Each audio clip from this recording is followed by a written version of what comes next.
All right, I see that we are officially on air, so I think we'll get started if everyone's ready. First, just thank you so much. This is a wonderful turnout tonight. I'm really pleased to have all of you here. This has been a fun process to go through so far. This is a economic strategic strategy plan that came up through a grant that we're able to do, and we were thrilled to have Carl Seidman, respond to the RFP that we put out. So we have Carl here from MIT. We also have Civic Moxie here, Susan and Sue in the back, who are also here with us tonight. And this has been a fun process to go through so far. We've involved a lot of stakeholders around the city. We've had a lot of great conversations, and so this next step, this public forum step, to hear directly from you, I think is really exciting. So just to tell you a little bit about how tonight's going to go, Carl's going to come up in a second. We're going to have a little bit of a presentation. We'll do a little Q&A after that, and then we'll break up into the groups that you're already at and do some small group work as well. So without further ado, I'm going to bring up Carl.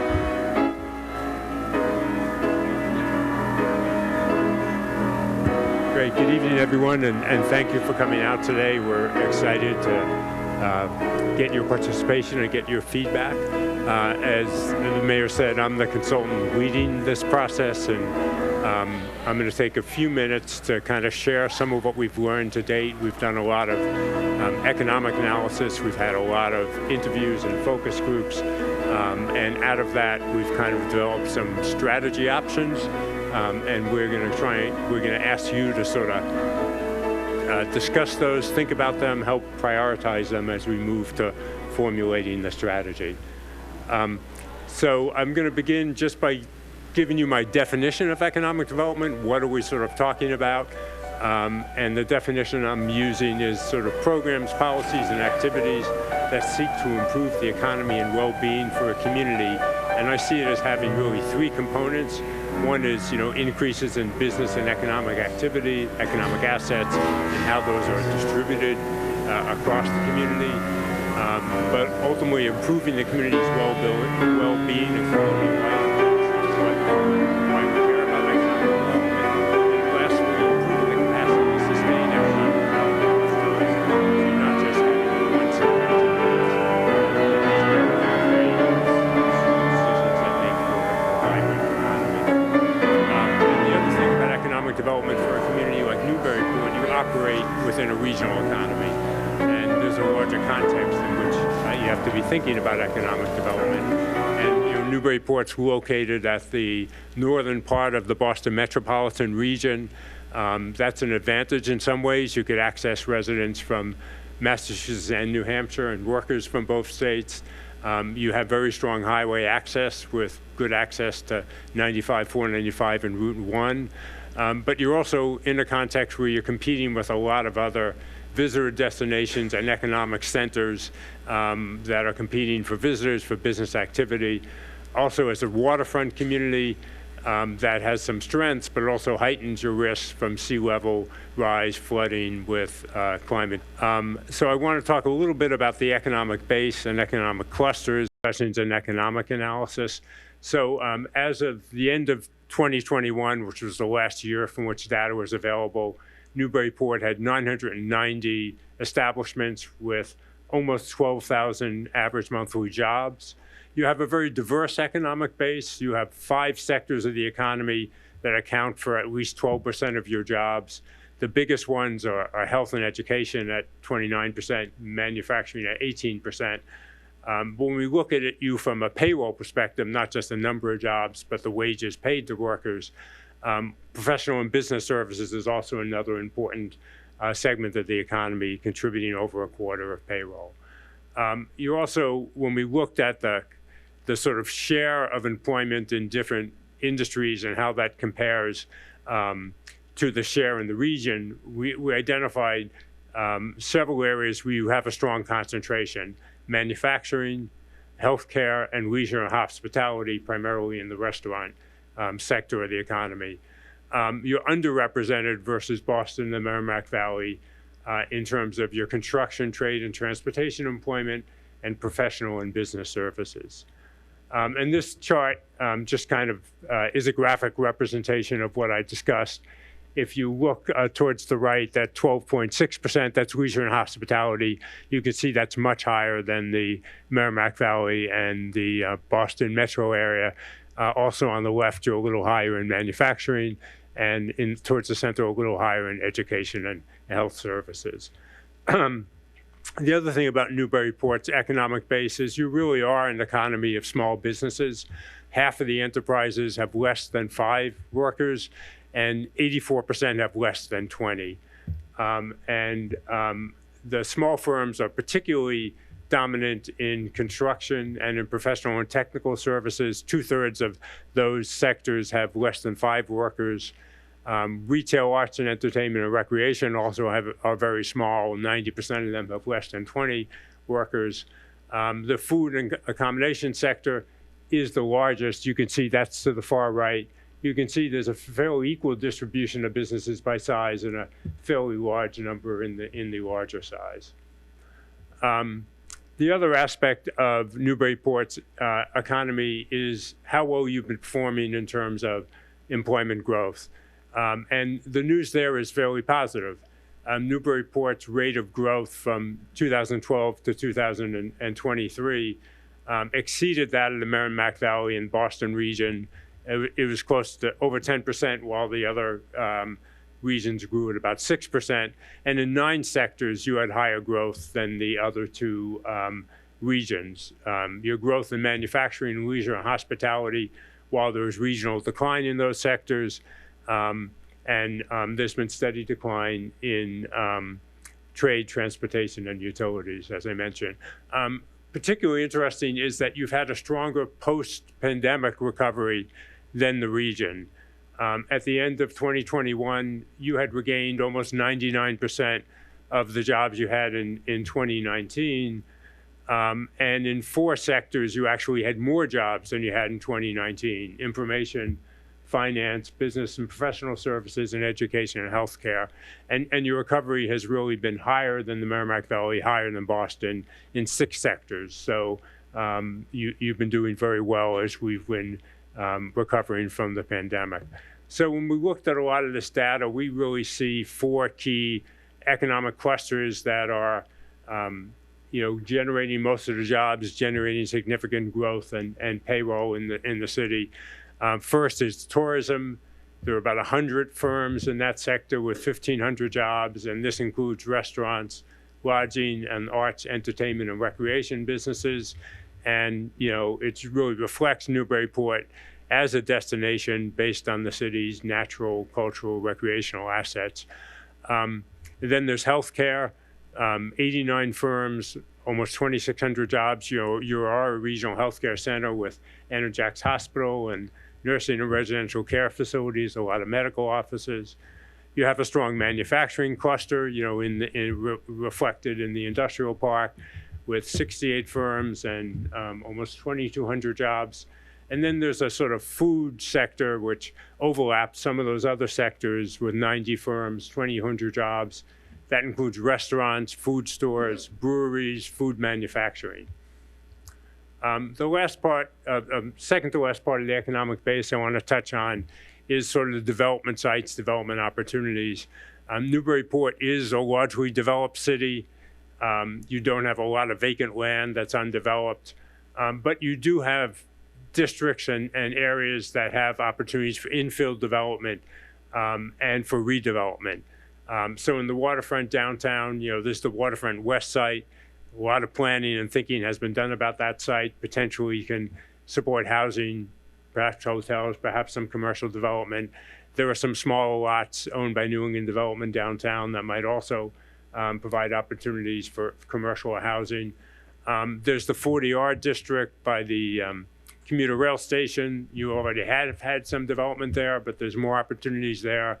That's an area that can support mixed-use housing with retail and offices.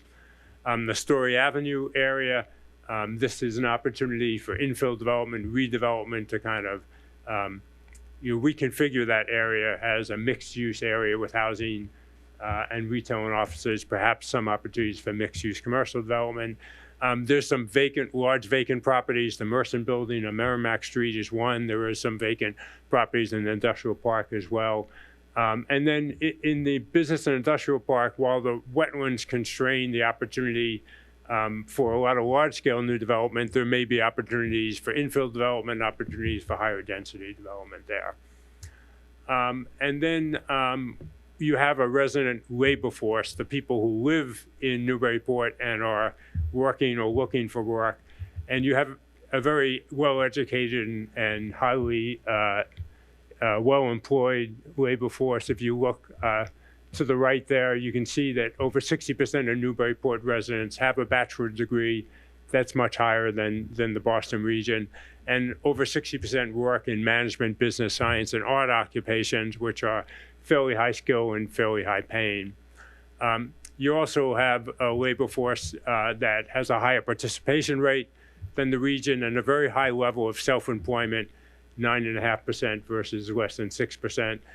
So that's a sort of indicator of entrepreneurship in the local workforce.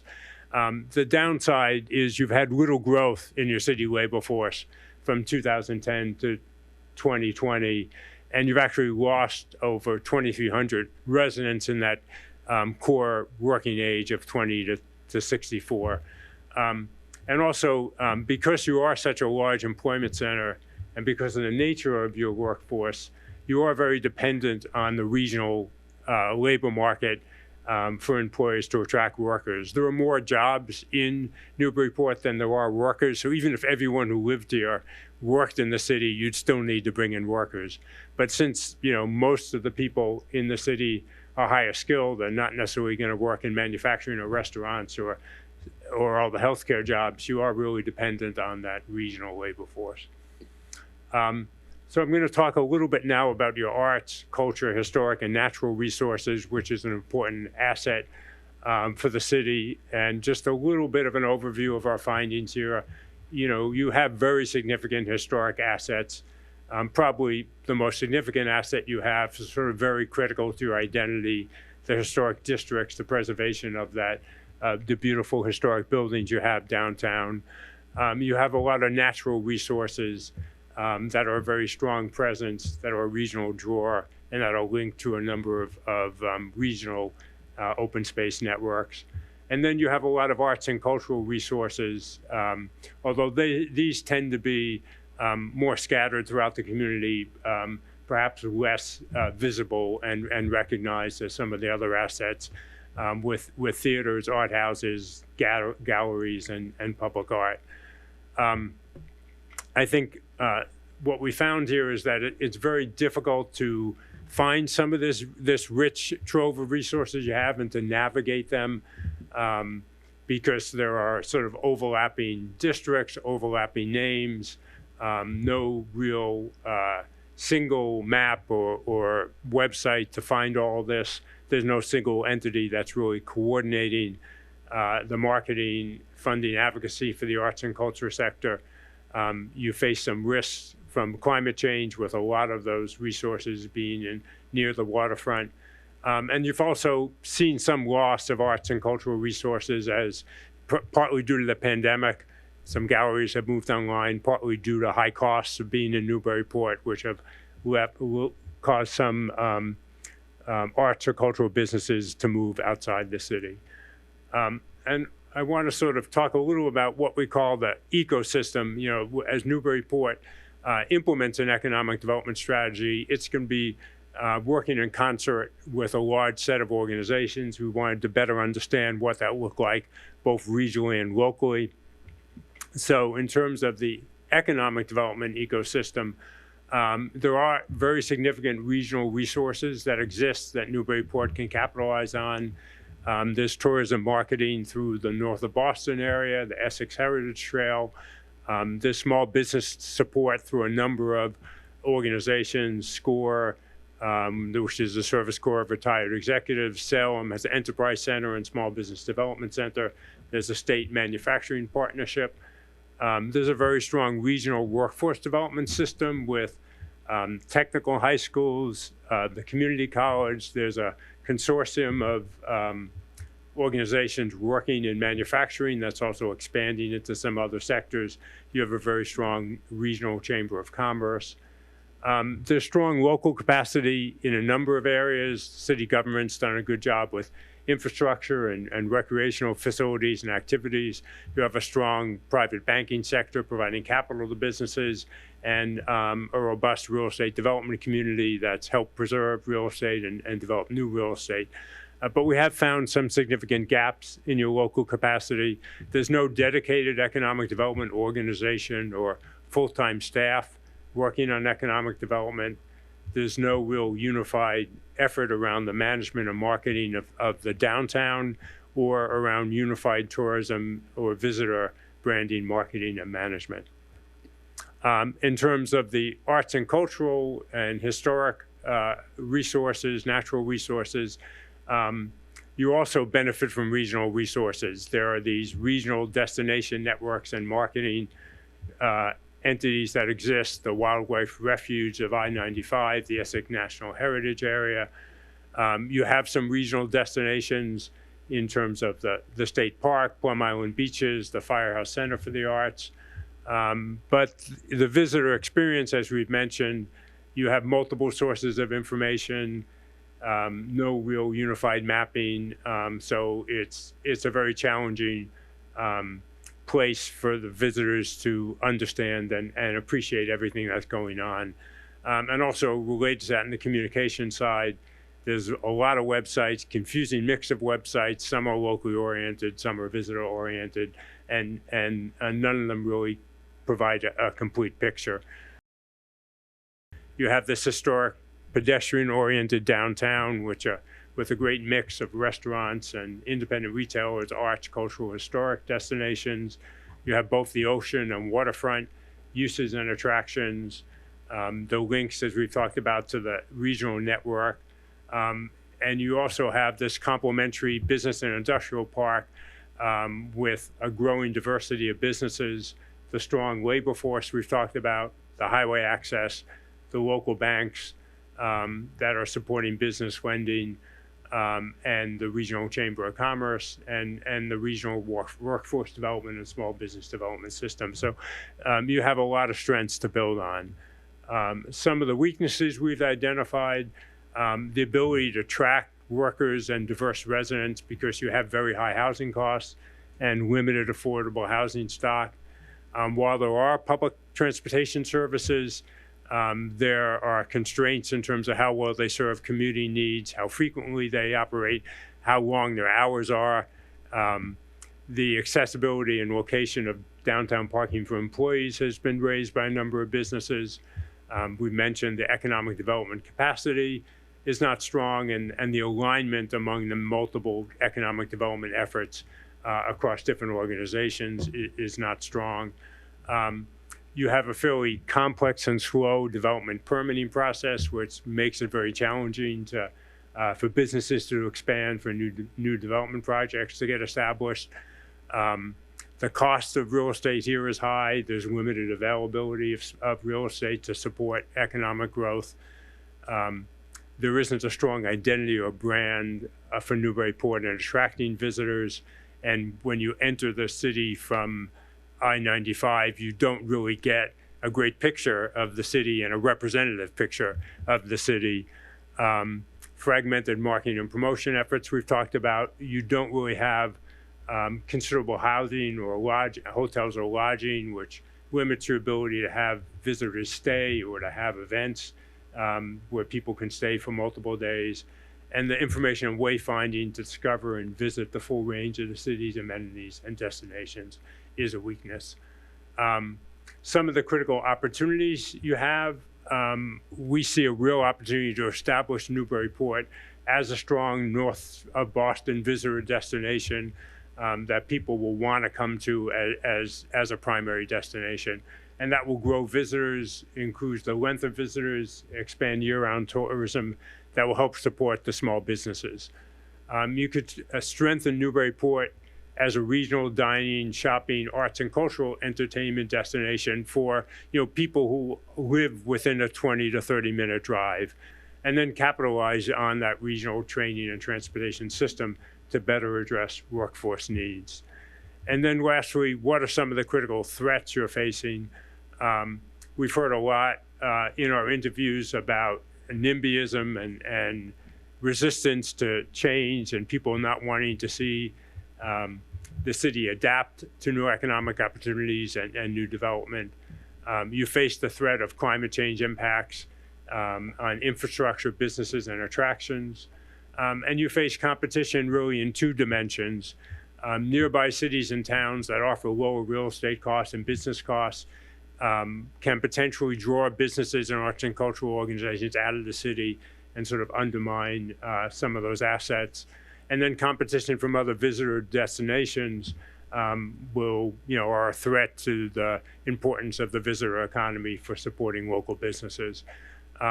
You face the issue of, will your infrastructure capacity be able to support needs over time as you grow housing and grow the economy? We also think there's a threat of loss of identity and character as more change grow, if you get more non-active ground floor uses, if you lose independent businesses and cultural uses, that critical character and identity of Newburyport, and particularly the downtown, can get lost. And then there's some risk of river pollution impacting the recreational and attractiveness of the waterfront. So based on this SWOT analysis, we've kind of developed 7 strategy options for the economic development strategy. And we're hoping, this is really where we want to get your input. I'm going to talk briefly about these 7 strategies, but then when you convene at your tables, we want you to discuss those and think about them and help define which ones you think are the highest priority, meaning that they absolutely need to get implemented, that they should get the most resources. Which ones are medium priority, those perhaps can get deferred as the high priority ones get implemented, or they would get less resources, and which ones are low priority, which perhaps are the least important to implement, perhaps can be longer term efforts. So the first one we have is expand organized economic development capacity. We've talked about this as a gap in the city, so that was really going to provide the capacity to implement all the other things we're kind of talking about. And these are on sheets. Yeah, you have on your table a description of each of these. The second one is strengthening Newburyport's support system for small business startup and growth. And this will help small business success rate, help you retain the small businesses that are here, help maintain that balance of independent businesses with other chain businesses. And this could include things like simplifying some of the regulations or requirements that are barriers to business, perhaps having some dedicated resources that can go to early stage businesses to support their growth, having competitions, business plan competitions, or things that kind of highlight entrepreneurs and encourage their support and growth. The third is creating a unified organization and plan for tourism branding, marketing, and development. And the benefit of this for the city, it would bring more sales to the downtown businesses, expand the audiences and revenue for the arts, cultural, and historic venues, and then it would help the city with increased city meals tax, hotel, and tax revenue. And this really will require bringing people together around a common tourism website, a clearer branding, coordinated marketing, putting more resources into tourism development and marketing. And then the fourth is doing something similar around arts, cultural, and historic assets, and that will actually interact and coordinate with the tourism-related stuff. But this would require, trying to have the arts and cultural organizations have a sort of dedicated umbrella organization, have a liaison at city government that would work more closely with the arts, culture community, trying to do more to identify spaces that can support arts and cultural organizations at a lower cost. And this strategy would, help sustain and build the audience and revenue for your arts and cultural organizations. The fifth strategy is facilitating the supply of real estate needed to grow businesses and address housing needs.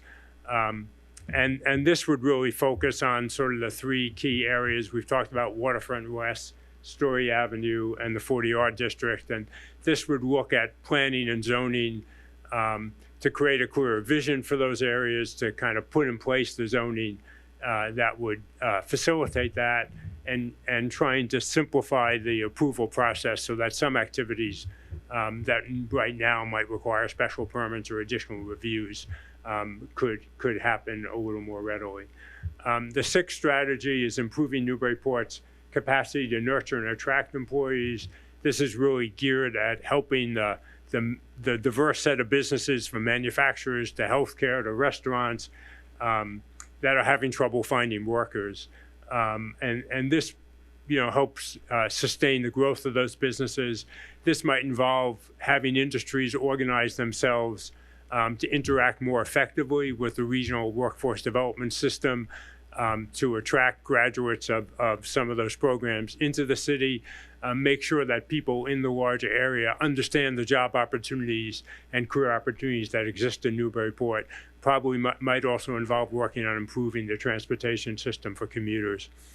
And the last area we've highlighted is maintaining and expanding work on climate action and resiliency, and sort of creating more tools, creating less conflict in potential regulations, so that businesses and property owners can invest in lowering their greenhouse gas emissions and could invest in addressing climate change, climate adaptation needs they may have.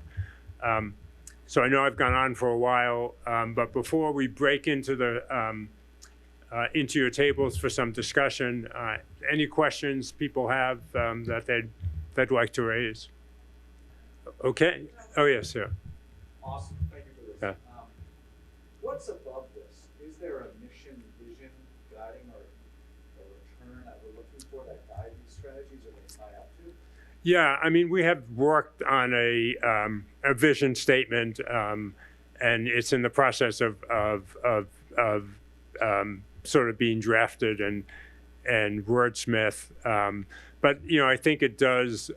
It gets to the idea of preserving the strengths you have, preserving the historic downtown, preserving your diverse economy, preserving the arts and cultural assets, but also accommodating some of the change and growth that the community needs in terms of housing and real estate, and also I think it acknowledges your need and desire to be more resilient and address a more sustainable economy. I don't have the exact wording of it, but we have a vision statement, and that's a very important part of that. Yes. So now we're turning the floor over to you, and at each table there will be a facilitator to help guide you through the conversation.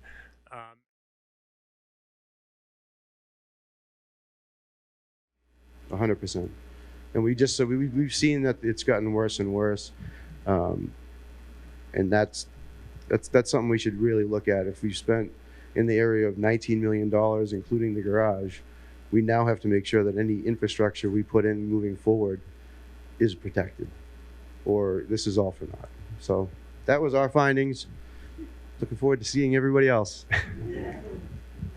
Thank you. Why don't we go to this table? And just a reminder, we have about 15 minutes left, so try to be concise.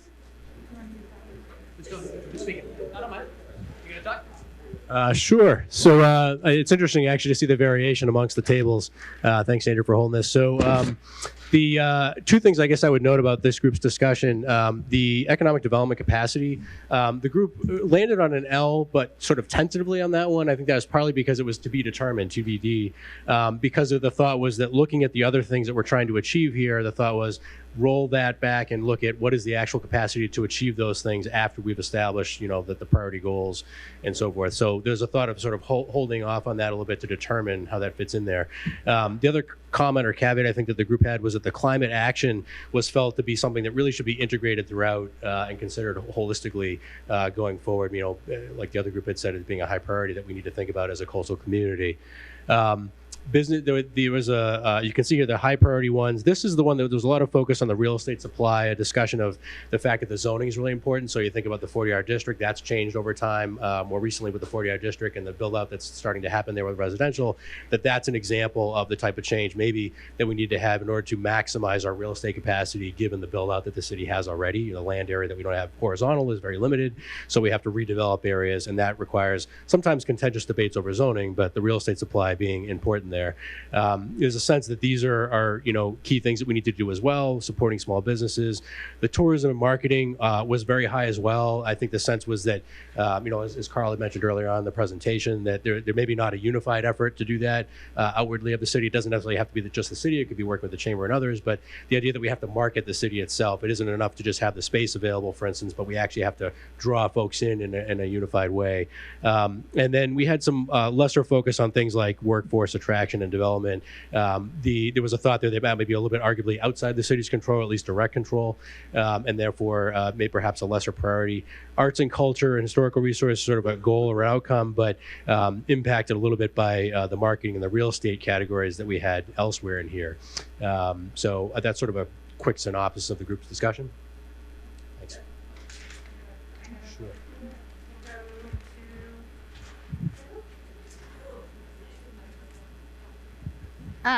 So we're a little different, I think, than the other two groups so far.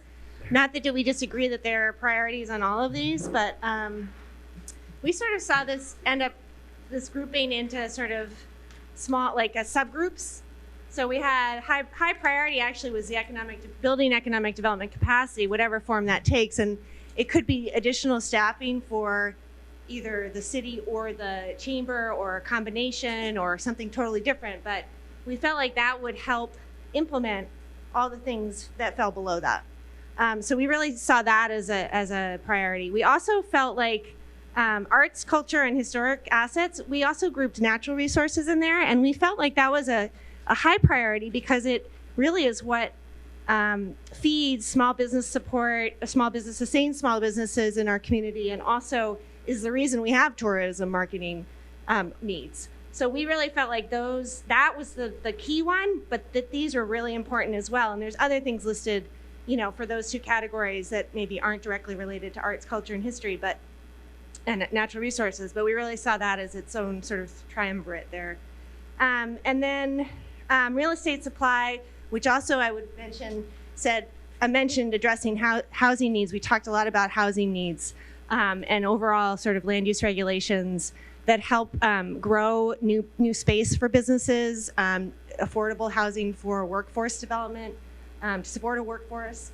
Again, really important for sustaining our small businesses, providing spaces for our arts, culture, and historical businesses and the people that make these products, finding more locations for them, also performing art spaces. So that's all connected to how we plan and regulate our land uses and how we attract new entities to those locations.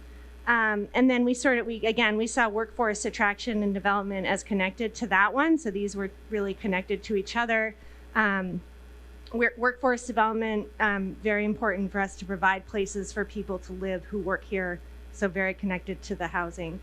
And then sort of different from what the other two groups have spoken about, we definitely agree that this is a high priority for the city, but didn't really see it as just an economic development type thing. We really feel like that should just be an overarching priority for the city as a whole. And so obviously high priority, but not really something that we feel like needs to be the high priority for the sets. I don't know, did I catch up? Okay. Thanks.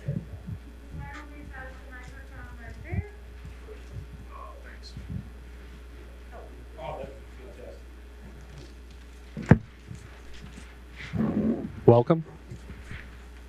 Can you hear me? Okay, it's great. So what we saw is our high priorities were economic development capacity. We wanted to talk about area planning and have a more holistic kind of approach to things. We think there should be better marketing with larger brokers and private industry that want to move into this community. We saw real estate supply, and we saw climate action, which should be integrated throughout. The real estate supply is repurposing parts of the industrial park, maybe bringing in, example was used as biotech type of industry, finding a place for a hotel, finding different place for workforce or affordable housing going forward. That's why we had it as high. Our mediums were workforce attraction development, arts, cultural and history, and tourism and marketing. We saw tourism and marketing and arts and cultural tied together. We thought they were very important, but we'd already used our H's, so we had to put them as M's going forward. And the workforce attraction, we think that if we can develop the economy and develop the business, then we will attract a better workforce. And if we have workforce housing for them, then those issues will kind of take care of themselves. The low priority we had was the small business support. We saw that because there is a need for it, but we can tie it into the economic development capacity, and we think that the chamber and/or conversations with landlords or things like that are better suited for that outside of the city's purview. So, thank you.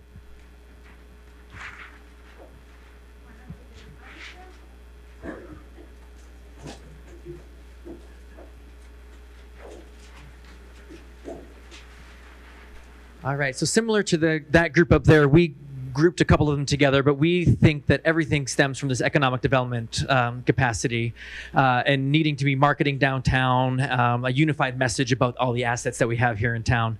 No surprise, based on who's sitting around this table, we found that arts, culture, and historic assets are very important, as well as the tourism, marketing, and development about it. The way, the intersectionality of it all, of how arts and culture drives tourism, drives support for small businesses, and supporting. Another thing we talked about is like the ecotourism and the attracting people into the city, and the genealogy tourism. Bethany brought up that there's 40 million people worldwide right now that have some sort of connection to Newburyport. So using that, Old Newbury. Jeez, my bad.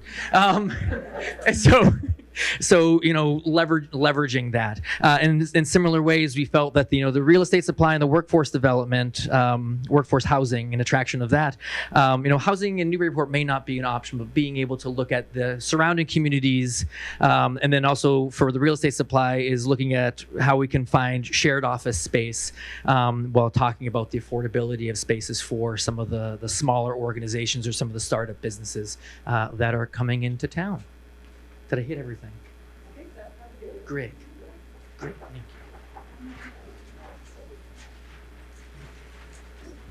Thank you. I think we're all in agreement, or a majority of us, that economic development and capacity is sort of the umbrella in which many of the others follow. And that's what we decided for us. In terms of high priority, art and culture and history, because it defines the personality of the city, uniqueness, quality of life to residents, and stabilization and stability. Another high was real estate supply. If you can't afford housing, you limit diversity within a community.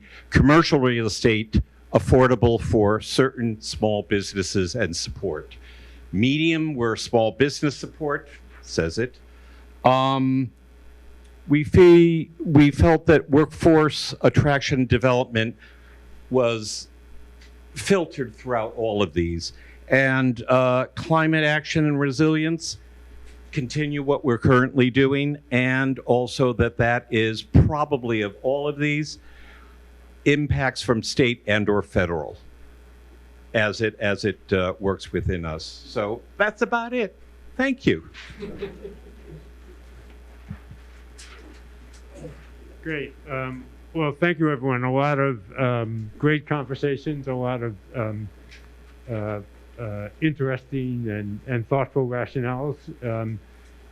I'd say, as I've looked at this, I think there's certainly, if there's one area that seemed to get a lot of consensus, it was real estate supply and addressing that. That seemed to be a high priority for a lot of folks.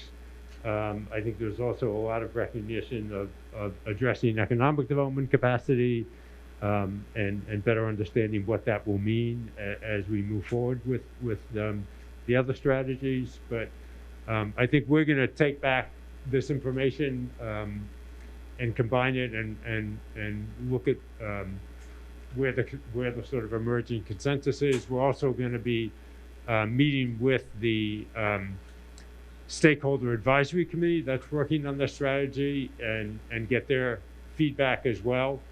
And based on that, we'll be back out with sort of a draft of the strategy areas and priorities in February, where we'll get more feedback and discussion before we finalize it. But I thought on my table there was a lot of great conversation, and as people reported out, a lot of thoughtful input that we're going to take back. I don't know, Andrew, you want to add anything?